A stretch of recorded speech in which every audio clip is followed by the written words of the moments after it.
अमेरिकेसोबत करार केल्याने भारतातल्या शेतकऱ्यांचं नुकसान झालंय का?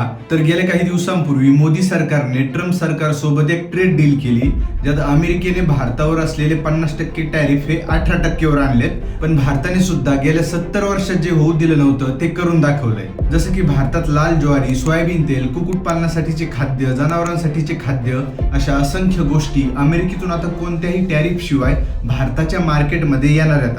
आणि ही ट्रेड डील होण्याच्या आधी भारताने सगळ्यात जास्त टॅरिफ या शेती रिलेटेड मालावर लावला होता. कारण बाहेर देशातील शेतीमाल किंवा शेती रिलेटेड जे प्रोडक्ट्स येतं ते आधीच तिकडे सबसिडी देऊन बनवले जातात.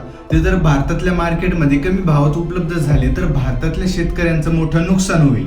व आधीच आपल्या शेतीमालाला हमी भाव नाहीये, आहे तोच माल कवडीच्या भावाने विकला जातोय.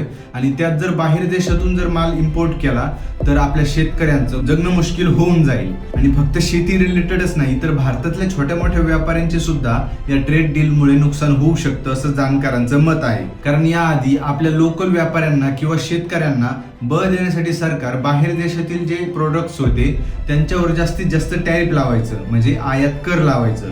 जेणेकरून ते प्रोडक्ट्स जरी आले आपल्या बाजारात तरी त्याचं प्राइस खूप जास्त असायची, जेणेकरून आपल्या भारतातलाच माल जास्त विकायचा. पण आता या ट्रेड डीलमुळे अमेरिकेने लावलेले टॅरिफ कमी तर झालेत, मात्र दुसरीकडे भारतातला शेतकरी व्यापारी वर्ग हा हताश निराश झालाय. म्हणून भारतात आम्ही टॅरिफ कमी करून दाखवले असं नॅरेटिव्ह जरी पसरवलं जात असलं तरी वास्तविकता मात्र वेगळीच आहे. त्यामुळे तुम्हाला काय वाटतं, या ट्रेड डीलमध्ये कोण जिंकलंय? अमेरिका जिंकलंय की भारत जिंकलंय? हे मला कॉमेंट्समध्ये सांगा. आणि अशाच माहितीकरिता मला फॉलो करा. धन्यवाद.